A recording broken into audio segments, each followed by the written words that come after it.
It's really important to save your files somewhere on your computer where you can find them again. Sometimes you might want to edit a document in the future. Sometimes there's a technology issue and you need to re-access it so you could resubmit it to your teacher. There's many reasons why you might want to find something, and it can be really frustrating if you don't know where to find it. So what we're going to do now is we're going to make folders for each of your classes. It's really tempting to make your folders right here on the desktop because you could see them right when you turn on the computer. However, it's not a great idea because if your computer would have a tech issue and it had to be reformatted, you would lose those files forever. Even if your computer was just having a minor issue and needed to be worked on for about a week while you were using a different computer, you wouldn't have access to your folders during that time. So instead of putting one on the desktop, we're going to use something called your OneDrive account. To access OneDrive, you click on your File Explorer, which is this tab down here in your taskbar that looks like a bunch of files.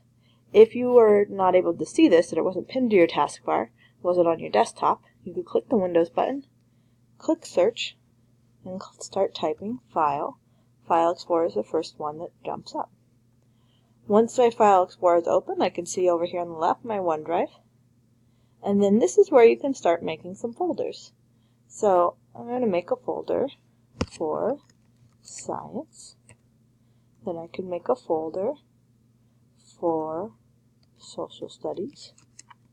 And all I'm doing to make new folders is right-clicking, going to New, and clicking Folder.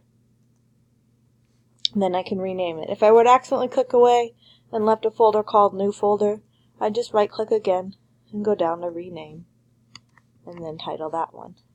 You can create folders within folders. So for example, in Science, if I wanted to have all of my documents that had to do with, say, atoms and molecules in one spot, I could create a folder within here called Atoms and Molecules.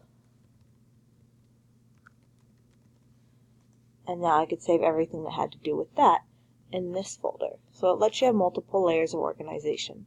The reason we use OneDrive is because even if you log into a different computer, as long as you're logging in with your PSD, username and password, you'll be able to access it. So you'll always be able to access all of these files.